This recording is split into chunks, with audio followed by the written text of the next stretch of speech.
Hey y'all, good night, morning, afternoon, whatever time zone you're in. I greet you with the love of God. So let's get into this word. Sorry y'all, I was eating my popcorn. This popcorn fire. Anyway, the popcorn was good. Okay, sorry y'all. Focus.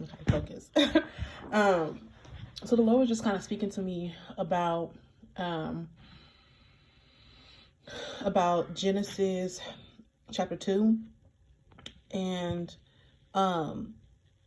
it was a portion of where God took the rib from Adam, and then it said specifically, he brought her to the man. At last, the man exclaimed, right?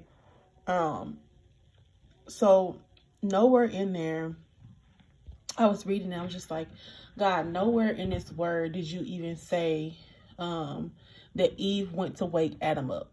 Now, I'll raise my little Baptist finger right here. I didn't always listen to that, right?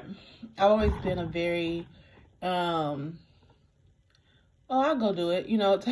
I've always been like that, right? And like I told you guys before, as you guys know my testimony, I didn't always do it God the correct way, right? And God was kind of giving me this vision of when you shake someone and you wake them up and they're not expecting to be woke up before their time, 9 times out of 10, that person either gonna swing on you, they're gonna hurt themselves by jumping too hard, or you're gonna just startle them. You can startle them, right? So here I am. I'm just like the little girl. He also gave me the vision of the little girl with this week. If y'all ever seen Finding Nemo, like with the girl that got the fish and she just like shaking the fish like, wake up, fishies, wake up, and then just like, oh my God, this girl is gonna kill us. Just play dead, Nemo, play dead, right? And that's what a lot of us have probably looked like in the past, like just shaking it like, wake up, fishy. And the fishy looking like, just, you're going to kill me. Just stop, right? Not once did I see in her, yes, God presented her to Adam, right? And I'm not saying that women can't, because God can give you instructions to go and say something to your spouse. And don't take this as a sign to go say something like, no, pray about it first, right?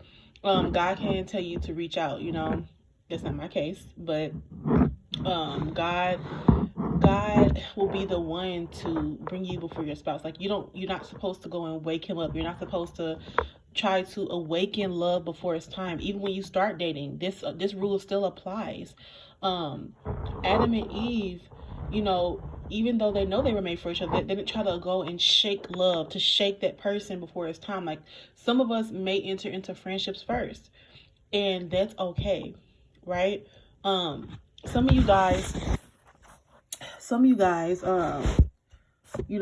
to be kind of a transitional thing, a slow thing. Some of you guys are going to go straight into it because, both of you guys know what's up and y'all already know how this is going to flow. You're going to go right into it. But the Lord doesn't want us to go and shake these atoms up, right? It says in the Word of God that the Lord was the one to wake him up, right? If you try to wake somebody up before their time, like I said before, God was giving me a vision like of somebody, like you trying to shake somebody awake. You either gonna get swung on, smacked or something. They're gonna hurt themselves because you wake them up there, they don't know what's going on, so their brain is not, or because they all have their own process. They're as they're resting, their body is recuperating. Like if you know anything about what happens to your body burns calories while you sleep. Your body is restoring itself while you're sleeping. While you're resting, your brain is everything is balancing itself out in the body as you sleep, right? You are even being healed in your sleep, right? The cells that you once had are being rejuvenated into the new ones. Your body's going through changes even while you're asleep. Your brain is still, there's a part of your brain that's still awake, that keeps you alive, and you're still asleep, right? You're asleep, but you're still alive, is what I meant to say, right?